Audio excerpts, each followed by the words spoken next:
The day my company laid me off after 10 years, my husband looked at the cardboard box in my arms and smiled like I had brought home trash.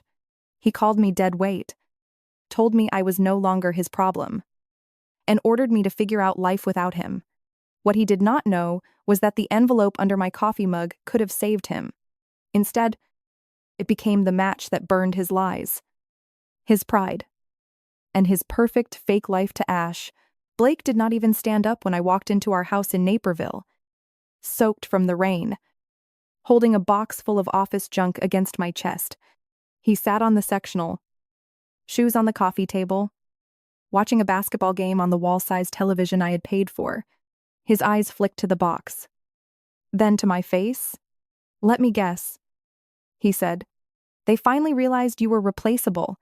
I set the box down on the marble table. The sound was soft, but it cut through the room. My department was eliminated. Blake laughed through his nose. "That is just perfect. Emma, I married a woman with a paycheck. Not a charity case." I stayed still. I let the words land. I let him enjoy the hit. Then I looked him in the eye and said, "Careful. Blake, you are about to lose the only thing holding you up." His smile twitched, but he covered it fast. "Do not get dramatic. You lost your job. That means you lost your leverage." He stood, tall, expensive shirt half unbuttoned, hair still perfect from whatever client lunch he had pretended to attend. "Do you understand what this house costs? My car payment, my mother's allowance, the club dues, the dinners, the trips. I cannot carry a broke wife." I stared at him. "Carry me?" He pointed at my box. "That is what you are now. Baggage. You can cry upstairs if you want, but do not ask me for money. My salary is for my future, my investments, my growth. I am not feeding a grown woman who got cut loose." His voice sharpened. "From now on, you take care of yourself. My name is Emma Carter." Until that afternoon, I had spent my marriage acting like loyalty meant silence. I was a senior finance manager at a medical software company, and Blake Reed was an operations manager at a trucking logistics firm, which sounded impressive only if you never looked too closely. Our house had my name on the deed, my paycheck behind the mortgage, and my fingerprints on every bill. Blake had always called himself the head of the household. I had been too tired to say, "The head does not work if the spine is paying for everything." He walked closer, lowering his voice like he wanted the walls to be afraid too. "You always thought you were so important because you made good money. Now what are you? A woman with a box and no badge? Do not embarrass me by begging." I opened my mouth, but his phone buzzed. He looked at the screen and turned away too quickly. A woman's name flashed before he hit it. Madison. I had seen that name before. He shoved the phone into his pocket. "I am going out. The air in here feels pathetic." He grabbed his keys. "Do not wait up. Actually, do not do anything. You are unemployed now. Try not to make that your whole personality." The front door slammed so hard the entry mirror shook. I stood in the middle of the living room while rain tapped the windows like impatient fingers. Then I opened my cardboard box. Under the framed photo from my desk, under the chipped mug that said "Best Spreadsheet Witch," under the notebooks and pens, sat a thick white envelope from Human Resources. Severance, stock payout, retention bonus, payment for vacation time. The number inside was enough to pay off the house and still leave me free to breathe. I had planned to tell Blake. I had planned to say, "We can reset. We can pay down debt. Maybe you can stop pretending your investments are locked away, and we can finally build something honest." After what he had said, the envelope felt different in my hands. Not like help, like evidence of my last mistake. I took it upstairs, placed it in my personal safe, and changed the combination. Then I slept in the guest room. Not because I was broken, but because I needed the quiet to sharpen my plan. The truth had started leaking into my life weeks earlier. In tiny drops. Blake always guarded his phone like it held state secrets. Face down. Password changed. Notifications hidden. If I walked behind him? He locked the screen before my shadow reached the couch. He said privacy was healthy. I told myself not to be paranoid. Then one morning he overslept, cursed his way through the house, and ran out with his phone. Leaving his tablet glowing on the nightstand, I was not snooping at first. I was putting laundry away. Then a message slid across the screen. Madison Lane. Babe? My rent is due, and you promised the transfer. Also, do not forget brunch money. Love you. For a second, the room tilted. Rent? Brunch money. Love you. My hand moved before my brain caught up. I picked up the tablet. The passcode was not our anniversary. Not his birthday. Not his mother's birthday. Then I tried the simple pattern he used when he thought he was smarter than everyone. A lazy shape based on the first letter of Madison. The screen opened. Everything opened with it. His messages were synced. His photos were synced. His banking screenshots were synced. There were no big investments. No secret stock portfolio waiting to bloom. No crypto fortune. What I found was transfers to Madison. Hotel selfies. Luxury restaurant receipts. And online betting deposits stacked like a confession. Blake had been sending most of his salary to his mistress, gambling the rest, and letting me pay the mortgage, utilities, groceries, insurance, and his mother's little emergencies. His mother, Patricia Reed, had been calling me every month with the same sweet poison. Emma? Honey? Blake is under pressure. Send me the grocery money. Will you? A good wife supports her husband's mother. Sometimes it was grocery money. Sometimes it was dental work. Sometimes it was a church fundraiser I later learned did not exist. While she squeezed me, Blake was sending her money too. Double payments. Double lies. The messages hurt the worst. Madison wrote, "Your wife really pays for everything?" Blake replied. "She thinks we are building a future." I just let her keep thinking. Madison sent laughing faces. Blake answered, "Once the mortgage is low enough, I will figure out how to get the house. Then she can go be independent somewhere else." That line dried my tears instantly. He did not just cheat. He had studied me like a bank account with a heartbeat. I copied everything. Photos. Transfers. Betting receipts. Then I saw a folder named Vendor Renewals. Blake worked in operations, which meant vendor invoices crossed his desk. But the file names looked wrong. Too neat. So hidden. I opened one spreadsheet and felt the air leave my lungs. Tir. Fuel additives. Replacement parts. Emergency freight services. The invoices were billed to his company through a supplier called Great Lakes Fleet Supply. The mailing address was an old rental house Patricia used to live in outside Joliet. The business did not exist. Money left Blake's company. Money landed in a third-party account. Then it split. Some to Blake. Some to Madison. Some to betting sites. Some to Patricia. The fake vendor had been paying for the life he mocked me for funding. This was not just betrayal. This was embezzlement. I did not confront him then. Loud women lose evidence. Quiet women build cases. So when Blake called me dead weight after my layoff, I already knew he had been standing on stolen ground. That night, I opened my laptop in the guest room and started cutting strings. First, I moved the money from our joint account back into my personal account. Nearly all of it was mine anyway. I left enough for the account not to freeze immediately. Then I canceled automatic payments tied to my checking account. Internet, electric, water, streaming bundles, club membership, Blake's credit card, the one I paid every month, Patricia's authorized card, the one she used like tribute. Finally, I stopped the payment on Blake's leased black Corvette because the car was in his name, but the account feeding it was mine. My hands did not shake. That surprised me. I thought betrayal would make me messy. It mated me precisely. The next morning, Blake texted from work. "Since you have all day now, make dinner.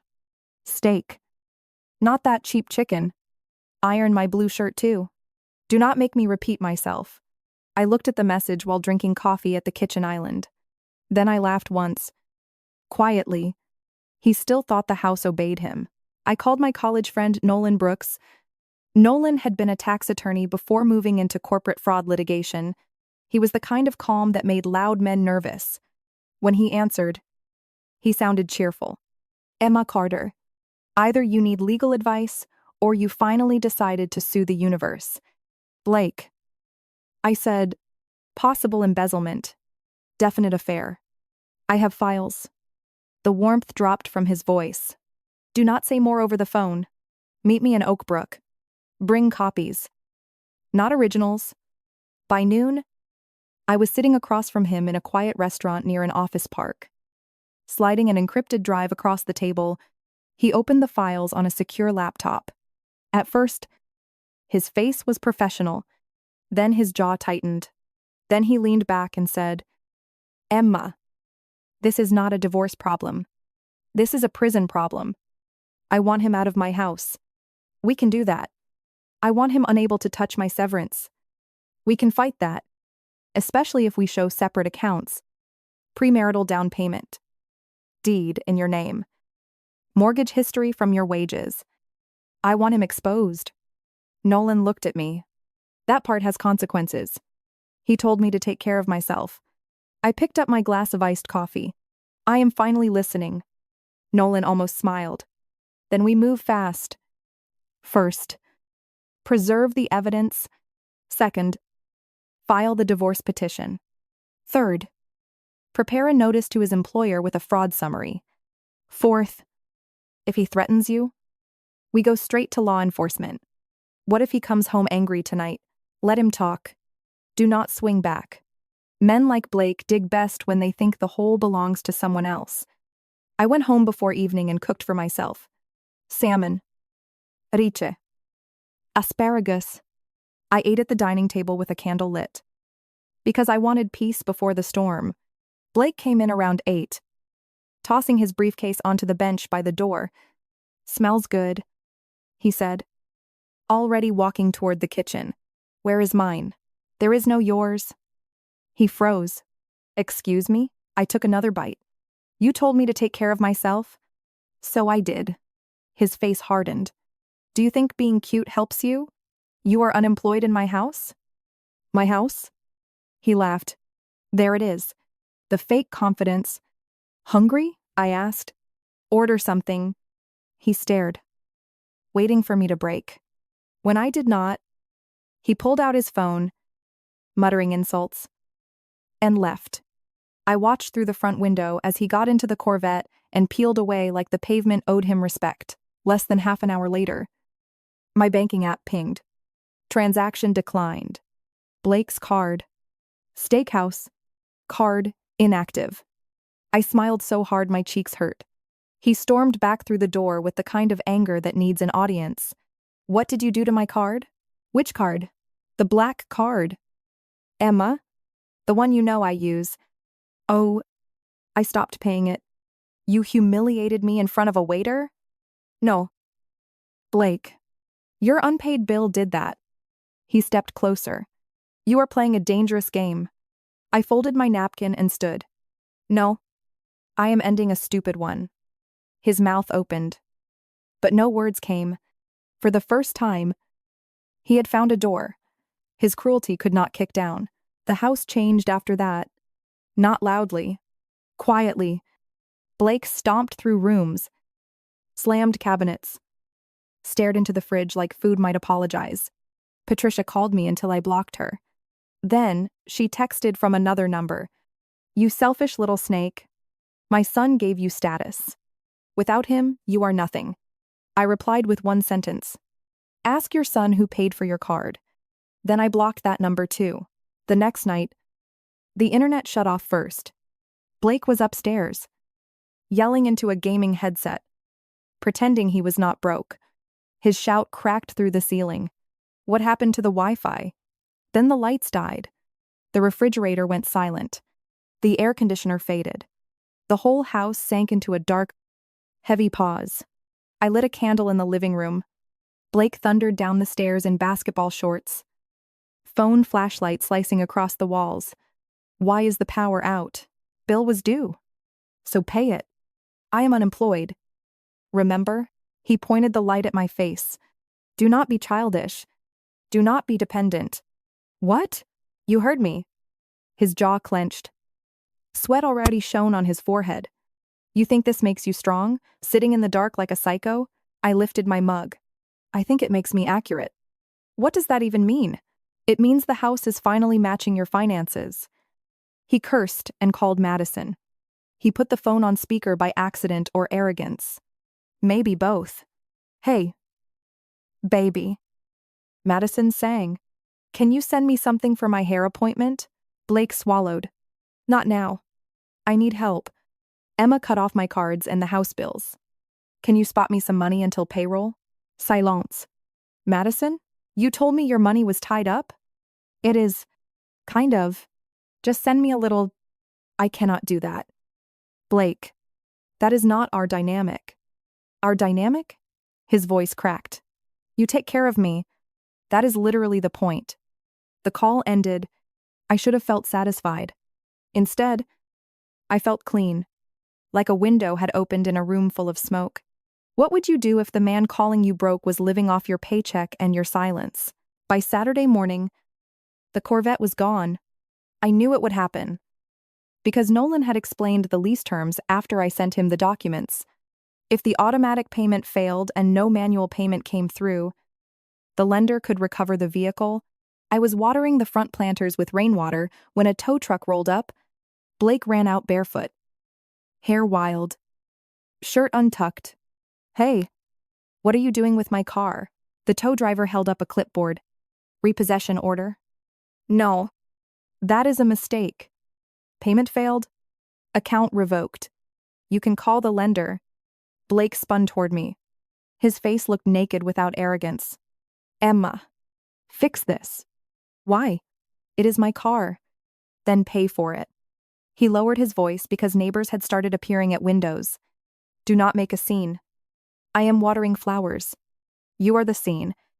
The tow driver hooked the Corvette while Blake pleaded, threatened, and finally begged for until Monday. The man did not care. Men with clipboards are immune to rich boy panic. The car rolled away. Shiny and silent. Past Mrs. Delgado from next door, who pretended to trim a hedge she had already trimmed. Blake watched his favorite toy disappear around the corner. Then he turned on me. Eyes red. You are evil. No. I said, I am unsubscribed. That was when he snapped. Not with fists. Because Blake was too careful to risk a police report before knowing what I had, he snapped with performance. He called Patricia. He called Madison again. He called people from work and said his wife was having a breakdown. By Sunday morning, he arrived at my front door with both women behind him, like backup dancers from hell. Patricia came first, wrapped in a beige coat, mouth already loaded. Madison stood beside Blake in a tight cream dress, oversized sunglasses, and the confidence of a woman who thought the house was part of the affair package. Patricia pointed at me. Pack your things. I leaned against the doorframe. Good morning to you two. Do not get smart. You lost your job. You cut off my son's money. And now you are embarrassing this family. Blake needs peace. You need to leave. Madison took off her sunglasses slowly. Honestly. Emma. This is sad. You are clinging to a lifestyle you cannot afford anymore. Blake smirked. See? Everyone sees it. I looked at him. You brought your mistress to evict me from my own house. Madison laughed. Your own house? Sweetie? Blake is the man here. And yet he arrived in a rideshare? Her smile vanished. Patricia stepped forward. You nasty little witch. My son gave you his name. I kept mine. Because you never respected him? Because I knew paperwork matters. At that exact moment, Nolan's black SUV pulled into the driveway. He got out in a navy suit, carrying a leather briefcase and wearing the calm face of a man about to ruin a liar's morning. Blake's smirk slipped. Who is this? Blake demanded. Your boyfriend? Nolan walked past him and stood beside me. Nolan Brooks, attorney for Emma Carter. And no, Mr. Reed. Not every man near your wife is committing adultery. Some of us just have jobs. Madison looked away. Patricia gasped like the word attorney had slapped her. Nolan opened his briefcase. Let us correct the first lie. The house belongs to Emma Carter, purchased before the marriage, with a down payment from her father's estate. Mortgage paid from her individual earnings, deed solely in her name. He handed Blake a certified copy. You have no ownership interest in this property. Blake scanned the page. His lips parted. That does not mean anything. We are married. It means a great deal. Nolan said, especially when we add the bank records showing Emma paid the mortgage. Utilities, insurance, taxes, and maintenance, while you contributed almost nothing. Madison's eyes jumped to Blake. You told me this was your house? Blake snapped. Stay out of it. I smiled at her. He tells women what they need to hear when he wants free service. Patricia lunged with words. My son makes excellent money. He does. Nolan said. That brings us to the second lie. He spread printed screenshots across the entry table. Transfers to Madison. Hotel receipts. Online betting deposits. Payments to Patricia. Messages where Blake called me an ATM. Where Madison laughed. Where he discussed taking the house once. I paid enough of it down. Madison went pale as she read.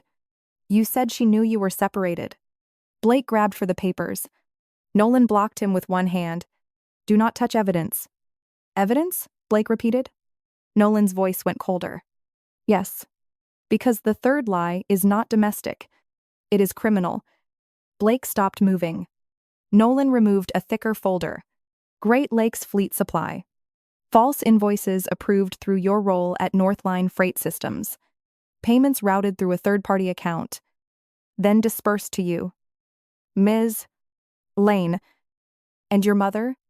We have invoice copies, bank trails, address records, and metadata. Your employer has been notified. The porch went silent. Even Patricia shut her mouth.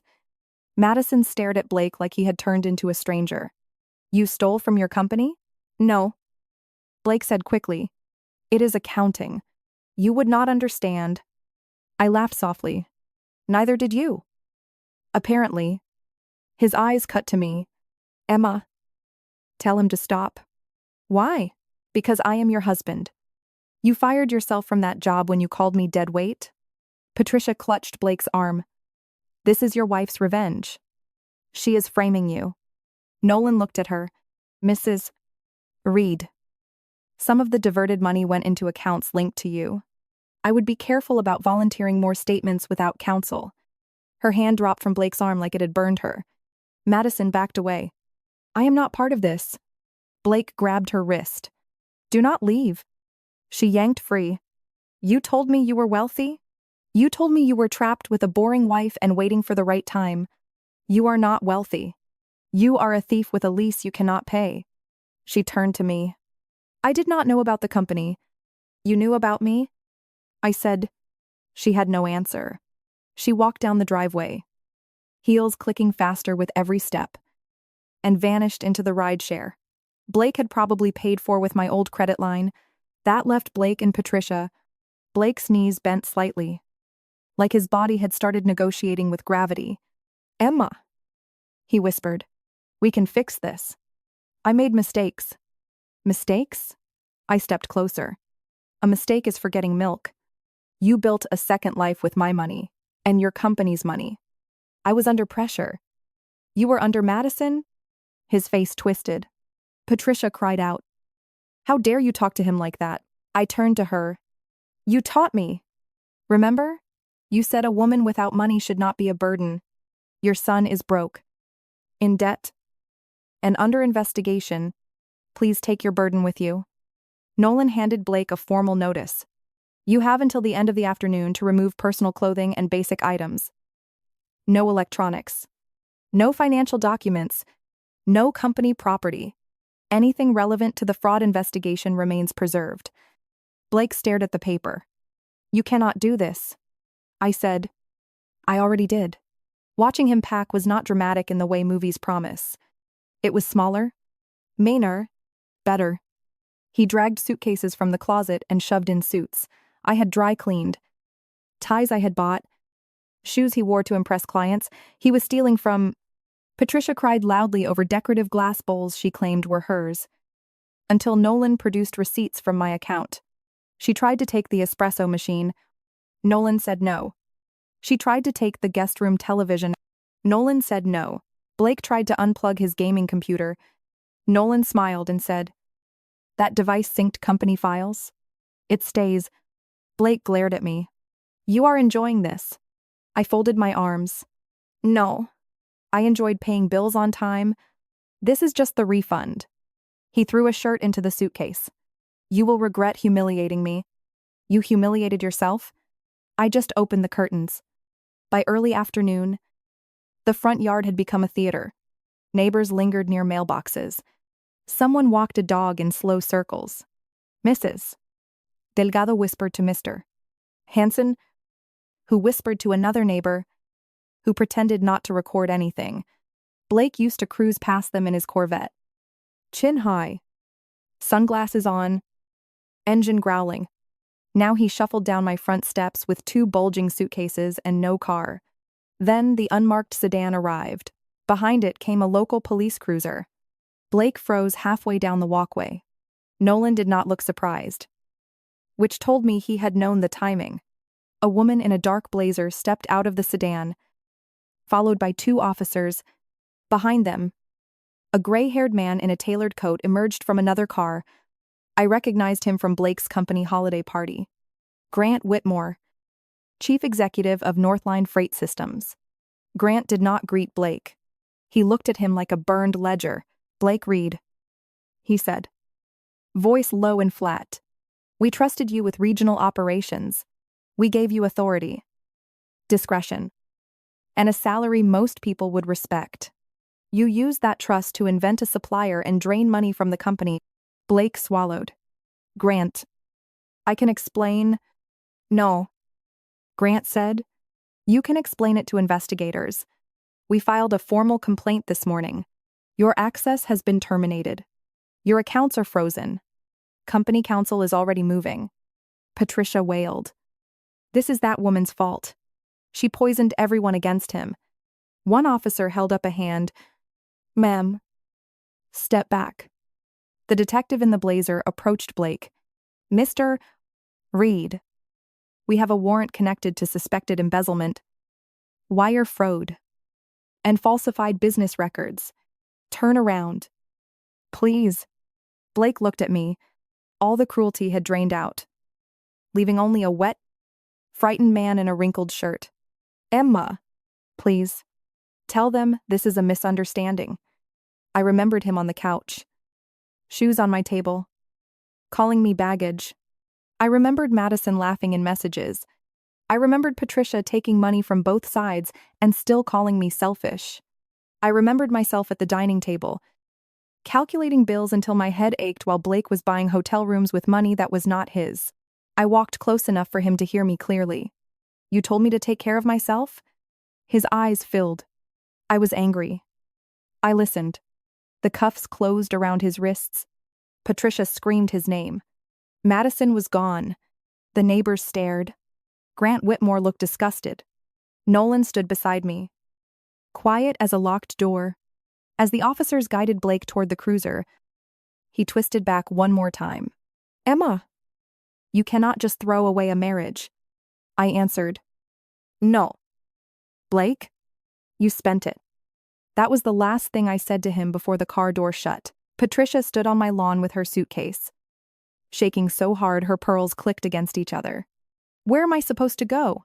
I looked at the woman who had called me cheap, selfish, barren of duty, unworthy of her son. All while spending my money. "Call the people you impressed with my credit card? You are heartless." "No," I said. "I am paid in full."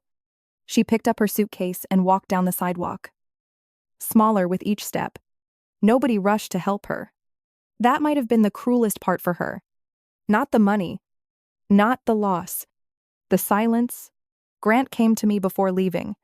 "Emma, I am sorry," he said, "for what happened in your home, and for what happened in my company. Your documentation helped us act quickly. We will cooperate with your attorney regarding any financial harm tied to you." "Thank you," I said. "I just wanted the truth out." After the cars left, the street slowly emptied. Curtains moved back into place. Dogs finished their fake walks. The rain from days before had washed the sidewalk clean, and sunlight sat warm on the porch. I stood in the doorway of my own house, breathing like I had been underwater for years and had finally reached air. Inside, the rooms looked different. The couch was still there. The marble table was still there. The television, the kitchen, the staircase, the guest room where I had slept like a soldier planning a siege, but the house no longer felt cold. It felt quiet. Mine, not because a deed said so, though it did. Mine because every lie had been dragged out of it. That evening, I paid the electric bill from my personal account, restored the internet under my name only, and changed the locks. I made dinner for myself again. Nothing fancy. Tomato soup, grilled cheese, a glass of iced tea. I ate at the kitchen island while Nolan texted that the divorce filing had gone through and the temporary orders would protect the house and my accounts. I opened the safe and took out the severance envelope. This time, I did not feel guilty. I did not imagine sharing it with Blake. I imagined paying off the mortgage, taking a few weeks to sleep, then starting a consulting firm that billed people who actually respected my work. The money was not revenge. The revenge was that he never touched it. Later, I found one last voicemail from Blake, left before the police took his phone. His voice was broken. Sugary? Desperate. "Emma. Baby. I know I messed up. You are a good woman. Please do not let them ruin me. Think about our vows." I deleted it before it finished. People love to talk about forgiveness when they are not the ones cleaning betrayal off the floor. They say marriage takes patience. It does. I had patience through the bills, the lies, the late nights, the insults, the mother-in-law games, the fake investments, the empty promises.